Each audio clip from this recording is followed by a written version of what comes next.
आप सभी का बहुत-बहुत नमस्कार करते हैं। न्यूज़ 21 में आप सबके साथ मैं हूँ ऋतिका पांडे। स्पेशल बुलेटिन देख रहे हैं और खबरों की शुरुआत भंडारा की बड़ी खबर से, जहां विभिन्न मुद्दों को लेकर कार्यकर्ताओं ने नेशनल हाईवे जाम कर दिया है। जिलाधिकारी कार्यालय के सामने जोरदार प्रदर्शन किया गया है। प्रदर्शन के दौरान HPV vaccine, smart meter, EVM, gas cylinder की कीमत, ओबीसी जनगणना और यूजीसी बिल जैसे मुद्दों को लेकर कार्यकर्ताओं ने सरकार के खिलाफ जमकर नारेबाजी की है। ये प्रदर्शन जो है भारत मुक्ति मोर्चा नई दिल्ली के नेतृत्व में किया गया है, जिसमें बड़ी संख्या में कार्यकर्ता शामिल हुए हैं। आंदोलन में इलेक्ट्रिक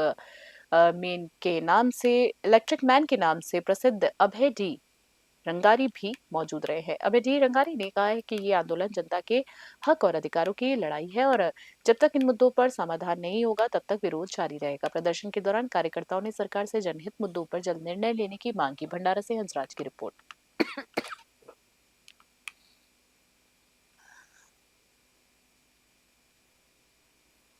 जिला अस्पताल में राष्ट्रीय बाल स्वास्थ्य मिशन के अंतर्गत संचालित क्लब फुट क्लिनिक में सफल उपचार से नन्ही अर्शनिका के कदमों में फिर से मुस्कान लौट आई है। जन्म के समय अर्शनिका के पैर टेढ़े मेढ़े थे, जिससे परिजन काफी चिंतित थे। बता दें आपको, डिलीवरी पॉइंट की चिकित्सकीय टीम ने उन्हें आश्वस्त करते हुए बच्ची को जिला शीघ्र हस्तक्षेप केंद्र रेफर किया। कलेक्टर किशोर कुमार कन्याल के निर्देश पर सीएमएचओ डॉक्टर राजकुमार ऋषिवर के मार्गदर्शन में राष्ट्रीय बाल स्वास्थ्य कार्यक्रम के तहत अनुष्का फाउंडेशन के सहयोग से जिला चिकित्सालय में क्लब फुट क्लिनिक संचालित किया जा रहा है। ये अस्थि रोग विशेषज्ञ डॉक्टर वीरेंद्र धाकड़ ने अंशिका की 6 कास्टिंग की। इसके बाद टेनोटॉमी सर्जरी का नियमित फॉलोअप किया गया है। अब अंशिका के पैर पूरी तरीके से ठीक हो गए हैं। बच्ची की मां ने योजना से जुड़े सभी डॉक्टरों और स्वास्थ्य कर्मियों का आभार जताया है। गुना से विनोद सोनी की स्पेशल रिपोर्ट। नरसिंहपुर पुलिस ने साइबर अपराध के खिलाफ बड़ी कार्रवाई करते हुए म्यूल अकाउंट गिरोह का भंडाफोड़ किया है। ये गिरोह जो है लोगों से पैसों के लालच देकर उनके खातों को खुलवाता है और उन्हें online gaming, cyber fraud, sextortion जैसे अपराधों में इस्तेमाल करता था। पुलिस अधीक्षक डॉक्टर ऋषिकेश मीना के निर्देशन में हुई जांच में सामने आया है कि आरोपी भोले भाले गरीब लोगों से बैंक खाते खुलवाकर एटीएम कार्ड और पासबुक अपने कब्जे में ले लेते थे। इसके बाद इन खातों के माध्यम से देश भर में अवैध लेन देन किया जाता था। जांच में जिले के करीब 180 बैंक खातों को म्यूल अकाउंट के रूप में चिन्हित किया गया है, जिनमें से 35 खातों को बंद कराया जा चुका है। इन खातों के जरिए करीब 15 करोड़ रुपए के अवैध ट्रांजैक्शन का खुलासा हुआ है। पुलिस ने इन मामले में 17 आरोपियों को गिरफ्तार कर जेल भेज दिया है, जबकि अन्य की तलाश जारी है। नरसिंहपुर से रजनीश कुमार गौरव की विशेष रिपोर्ट। कि उनके अकाउंट का किसी व्यक्ति विशेष के अकाउंट का दुरुपयोग हुआ है। इसमें विशेष टीम गठित की गई और जो कंप्लेंट साइज थी उनको आधार बनाया गया। आधार इस बात को भी बनाया गया कि कई बार जो दूसरे स्टेट से यहाँ टीमें आती हैं और उसमें जो अकाउंट है उनमें साइबर फ्रॉड का या किसी और आपराधिक गतिविधि का पैसा ट्रांसफ़र होता है, तो उनको भी हमने एग्जामिन किया गया। ऐसे ही अकाउंट्स को जब हमने एग्जामिन किया गया तो लगभग हमारी टीम को 35 म्यूल अकाउंट की जानकारी प्राप्त। तुमसर में स्वर्ण समाज के लोगों ने यूजीसी कानून के विरोध में जोरदार प्रदर्शन किया है। आपको बता देते हैं, जहां 13 मार्च को बावनकर चौक से तहसील कार्यालय तक भव्य मोर्चा निकालते हुए प्रदर्शनकारियों ने सरकार के खिलाफ नारेबाजी की है। मोर्चा में बड़ी संख्या में पुरुषों के साथ महिलाएं भी शामिल हुई हैं। प्रदर्शनकारियों ने नायब तहसीलदार जम्बुल अकबर को ज्ञापन सौंपकर नए यूजीसी कानून पर पुनर्विचार करने की मांग की है। उनका कहना था कि इस कानून से स्वर्ण समाज के छात्रों का भविष्य प्रभावित हो सकता है।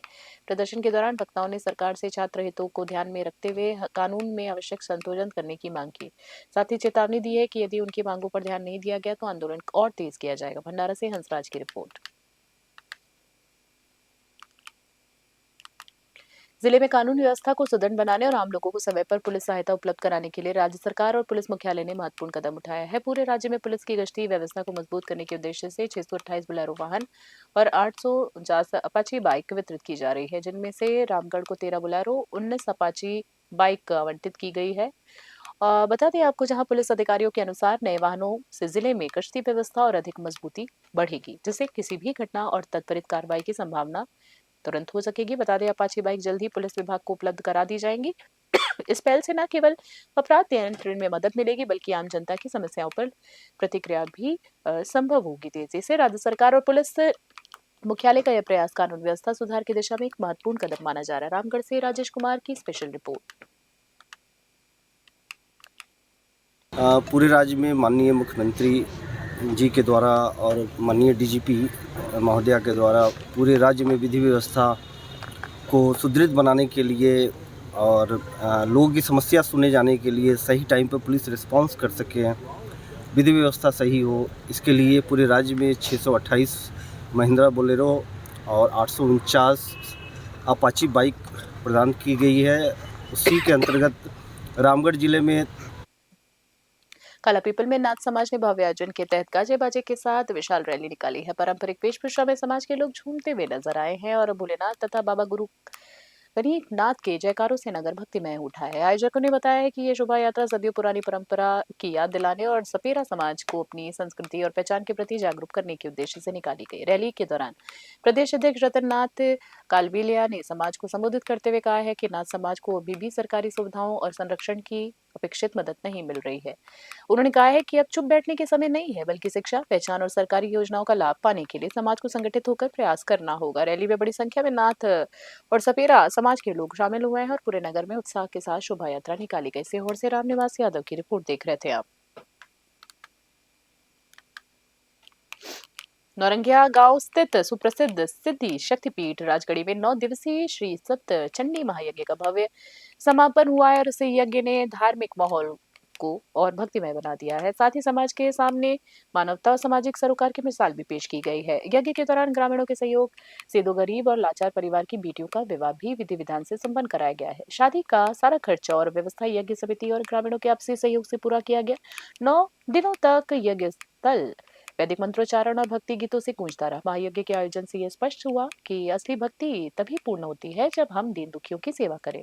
आयोजन को सफल बनाने में कोमल प्रधान, मोतीलाल मुखिया और घनश्याम पटेल की महत्वपूर्ण भूमिका रही। बका से मनोज श्रीवास्तव की रिपोर्ट। खास बुलेटिन में इतना ही। परे रहे न्यूज़ 21। नमस्कार, जय हिंद, जय भारत।